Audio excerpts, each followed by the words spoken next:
we've been saying, I'm now being joined from Kaduna by Professor Ango Abdullahi. Specifically, he's joining us from Zaria. He's the convener of the Northern Elders Forum. And so good to have you here, Prof, as you join us on this conversation. We would want to get into very quickly into the controversy about your comments because we've lost a lot of time. Just tell us about why you had to make that comment that... Well, let me just make this introduction very quickly. This is the chairman of the Northern Elders Forum who have come out to say that Atiku and Tinubu are not good candidates to fix Nigeria at this time. Well, he didn't make any choice or point in any direction, but then he also went on to say that amongst all these two who have come out, who are already flag bearers on the platform of the PDP and the APC respectively, are not good to fix Nigeria. So let us listen to him. Let's listen to him now. Tinubu, Atiku may not necessarily be the best for Nigeria as we head to the 2023 elections.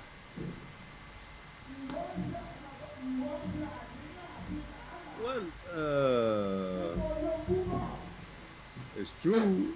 I think this country has been going through a lot of debates, discussions, and so on about its problems, past and present, and its expectations for the future. I think this has been going on for a long time, especially for those of us that been graced by God's time to be 60, 70, 80 years old. We have seen a lot in the country. We have seen efforts about the country's political, social, and economic development over 7 decades. So I belong to that experience of people who have seen Nigeria in the last 7 decades. And definitely in being an observer, not just a lazy observer, but a keen observer of events in the country. We also have history of leadership, different types of leadership that we have had since our independence in 1960. And I'm happy to say that in 1960, I was a student at the University of Ibadan, University College Ibadan at that time. And we have seen our first generation leaders, Atiku, Balewa, Olo, Rodona, and others, who have struggled to lead the country, first leading to independence in 1960 and post-independence after 1960 to as far as 1966 when the military struck and terminated the government we inherited from Britain, the federal system of government that we inherited. And from there on, things didn't go as smoothly as we all wished, and ups and downs and so on, including the Civil War and the rest of it. And still kept hoping that Nigeria would find that class of leaders that would face the challenges of the nation and towards development in modern nations, or within modern nations. So I think this is really the crux of the matter. If you look at me in terms of that comment, you should look at me in that context. I've seen leadership in Nigeria for the last 70 years. And I can categorize as a former teacher. I can score the various types of leadership that we experience in this country. And so it could be within my objective rights to at any time make a comment, either in terms of quality of past leadership or current leadership, or the kind of expectations I have and hopefully we have collectively for the future. And this is why I looked at Nigeria as a broken down vehicle, for example, and a broken down vehicle which you cannot replace. In this case, metaphorically, you cannot replace Nigeria with another Nigeria. You can only repair the wrongs in Nigeria, like the mechanic will repair the wrongs in a broken down vehicle. And this is why I said that given my history and given my experiences in the political history of this country, I became convinced that the mechanics that have been put forward by the political process that we have experienced this last few years, especially in recent months, that eventually threw up the kind of mechanics that are expected to repair Nigeria. And this is why I took exception and said that these are not the best mechanics to repair the faults in the Nigerian failed vehicle or failed state. And it happens that I'm also making this with all humility that out of 200 million mechanics that we have, it's my conviction that these are not the best mechanics for the time being. For still insisting on that. But some Nigerians will read meanings into your position as being a revolt against the political system that we currently are practicing. And we've seen issues of vote buying, money politics, and all of that. What do you have to say about that? Sorry, could you be clear? I couldn't pick you on this. Go ahead and repeat what you were trying to hear. I just said some Nigerians will read meanings into your position as being a revolt against the Nigerian political system, especially in the light of money politics that has now led to vote buying and all of that. Is it a vote of no confidence on the Nigerian political system? Yes, I've always been on the side of, if you like, you call it the revolt, you may as well call it revolt. I am not a fan of the presidential system of government. And this is an opinion I've held for very many years together with my friends, some of them are late, like my classmate and very close friend, Dr. Ibrahim Tahir himself. We believed right from the beginning of the introduction of the presidential system that we have adopted a wrong system of government that does not fit the Nigerian situation or the Nigerian environment or the Nigerian level of political development. We abandoned something that we haven't quite fully tried, but it was working for us. The parliamentary system of government which we experimented with, or which we started with in 1960 until 1966 when it was overthrown.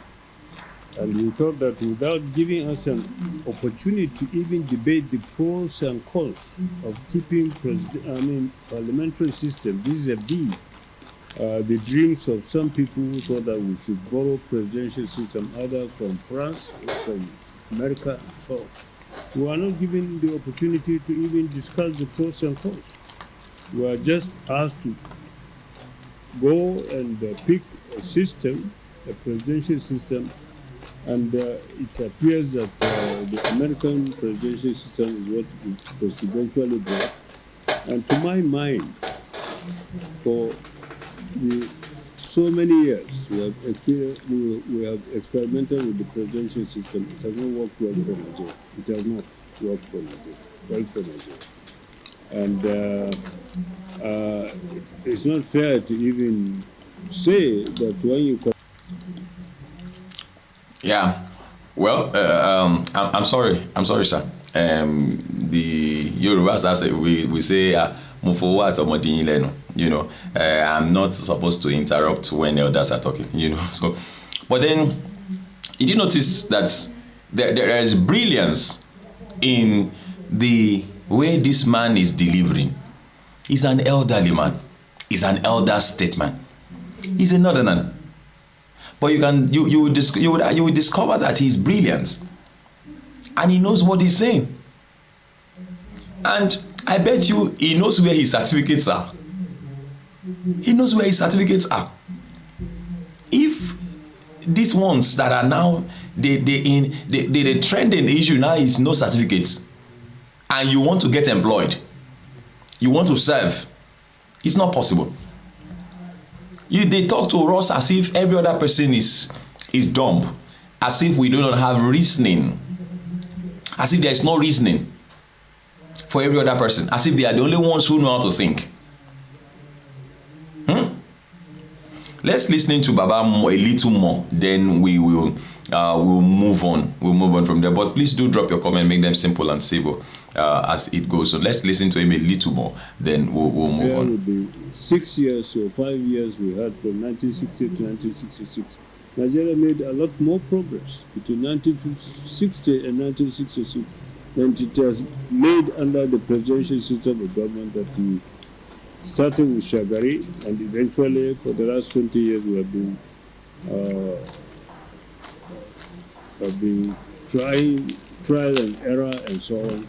But I'm sure I've heard you discussing whether it is failure of the judiciary, whether it is the failure of the executive branch.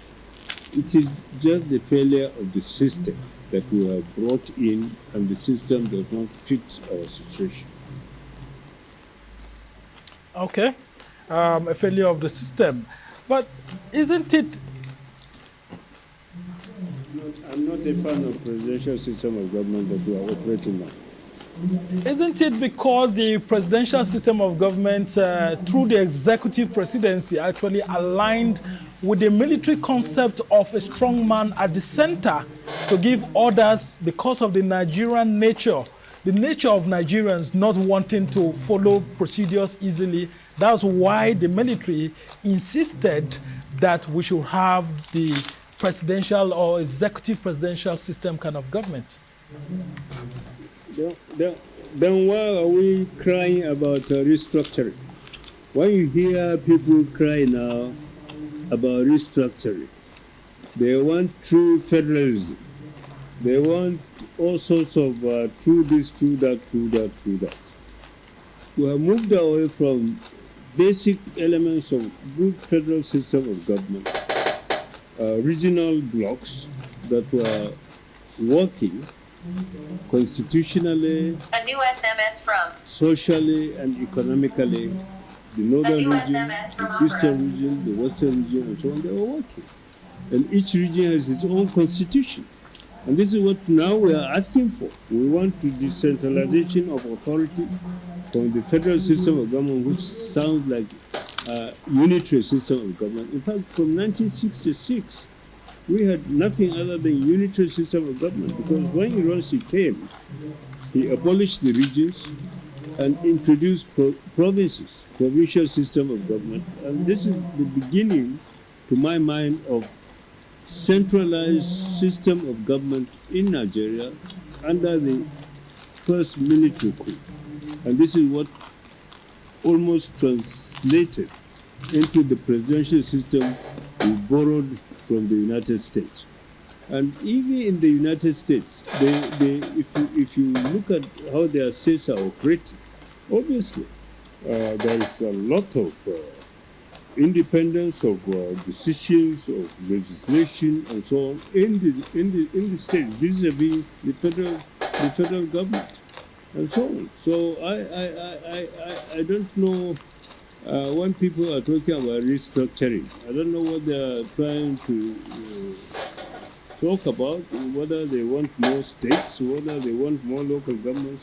They want more divisions in the Nigerian states. And we are almost at the point of saying that each tribe or each linguistic group or each ethnic group could have its own state or something like that. And looking at it overall, we made a mistake in moving away from federal system of government, which we could have improved a lot. Because when we inherited 4 regions, or 3 regions, no, 4, North, East, and West, in 1963, under Balewa government, working closely with the Chifaolo of Western Nigeria, the Midwest region was created. Well. Very, It's obvious from all indication there is nothing these guys have to offer. They have nothing to offer. There is no doubt. And so it's in our hands now that a lot of us have gotten our PVCs. It's important that we vote wisely.